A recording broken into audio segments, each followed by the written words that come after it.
Assalamualaikum, kembali lagi bersama saya Hera Wulandari.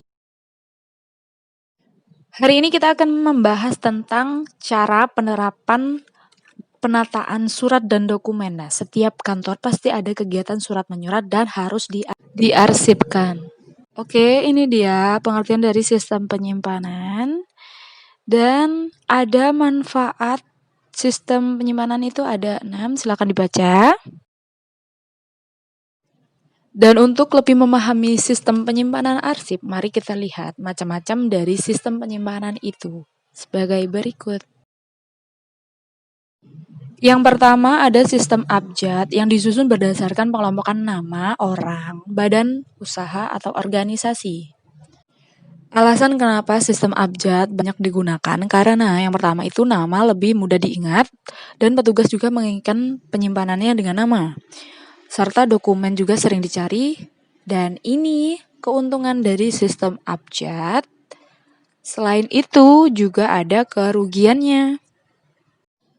Sekarang kita masuk ke peraturan bank indeks. Indeks dapat diartikan sebagai tanda pengenal arsip, dan daftar klasifikasi abjad itu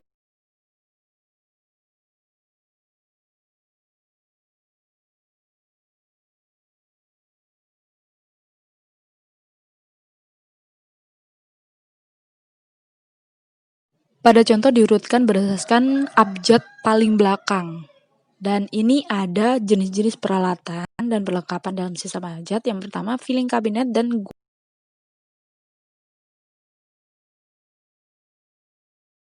sekarang kita masuk ke prosedur penyimpanan arsip sistem abjad. Yang pertama yaitu memeriksa surat atau berkas, apakah sudah siap disimpan atau belum, dan yang selanjutnya mengindeks surat atau berkas. Dan ini ada contohnya, misalkan surat untuk irdan batubara telah diindeks menjadi batubara indan dan mengkode surat dengan cara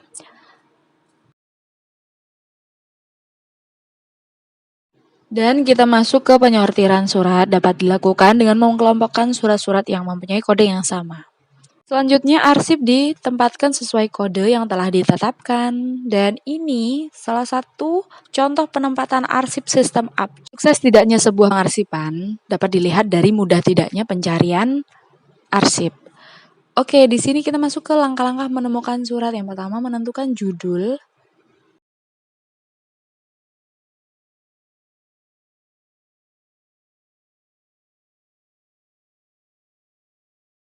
Kita masuk ke sistem yang kedua, yaitu sistem subjek yang didasarkan mengelompokkan nama, masalah, atau subjek pada isi surat. Contohnya, pada rumah tangga, seperti arsip, telepon. Kita satukan menjadi satu. Daftar klasifikasi subjek, daftar yang berisi mengenai pengelompokan arsip berdasarkan masalah-masalah secara sistematis dan logis. Dan tujuan dari pembuatan subjek yaitu dalam penyusunan daftar klasifikasi subjek terdapat beberapa tingkatan masalah. Contohnya kepegawaian sebagai masalah utama dan cuti submasalah, cuti melahirkan, cuti sakit, cuti tahunan merupakan sub-sub masalahnya. Untuk instansi bidang yang lebih luas menggunakan 3 tingkatan seperti gambar berikut. Daftar klasifikasi subjek dibagi menjadi 2. Yang pertama, klasifikasi subjek standar dan klasifikasi subjek buatan sendiri yang terdiri menjadi 2 juga. Ada klasifikasi subjek murni dengan contoh berikut ini. Ada juga klasifikasi subjek berkode dengan contoh juga di sini.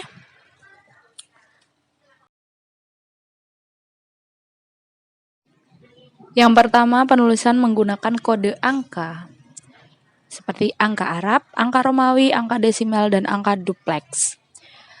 Yang kedua, ada kode huruf seperti huruf besar, huruf kecil, gabungan huruf, kependekan huruf.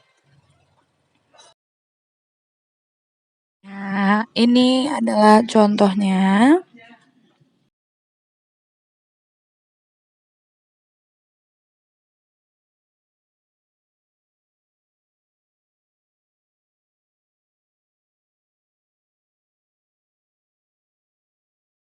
Hanging folder ini masih sama.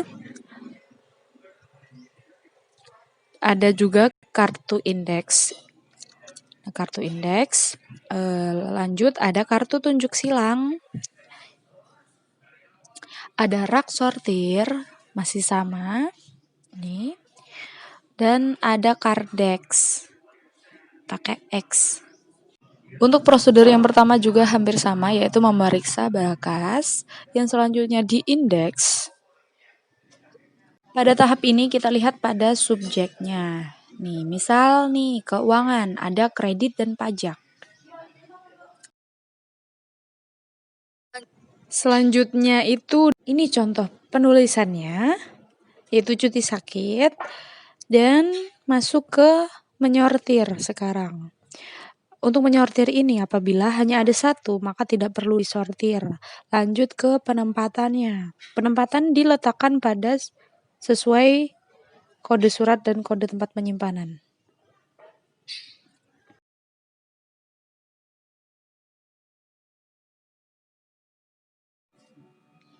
Dan ini adalah contoh penempatan arsip. Sekarang kita masuk ke prosedur penemuan kembali. Untuk langkah-langkahnya, yang pertama menentukan subjek dari surat yang dicari. Selanjutnya menentukan indeks subjek surat dengan cara mencocokkan antara subjek surat dengan klasifikasi subjek. Yang ketiga menentukan kode surat, misalnya kode suratnya PPH tadi.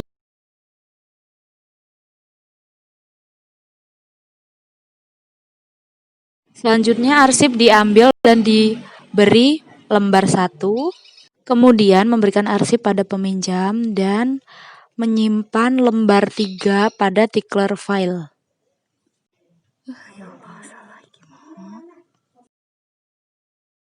Apabila tidak mengetahui subjeknya, maka langkah-langkah yang harus dilakukan adalah sebagai berikut. Yang pertama menentukan nama orang, badan usaha atau identitas surat. Yang kedua, mengindeks nama tersebut, lalu menentukan kodenya, dan mencari kartu indeks pada laci kardex yang berkode W di belakang WHW.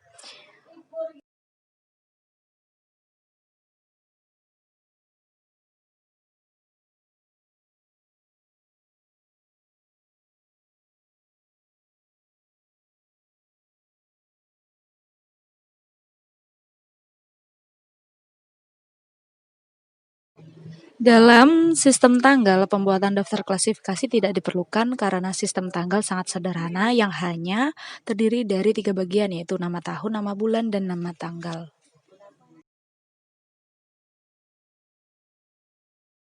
Sekarang kita masuk ke jenis-jenis peralatan dan perlengkapan yang hampir sama dengan sistem yang lain. Yang pertama ada memeriksa surat dan mengindeks, kemudian mengkode, ada menyortir, dan menempatkan arsip sesuai kode dan klasifikasi.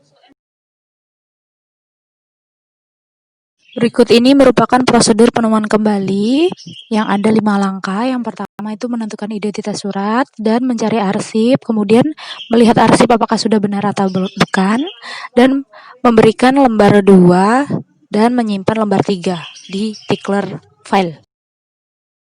Dan berikut ini prosedur jika kita tidak mengetahui identitas.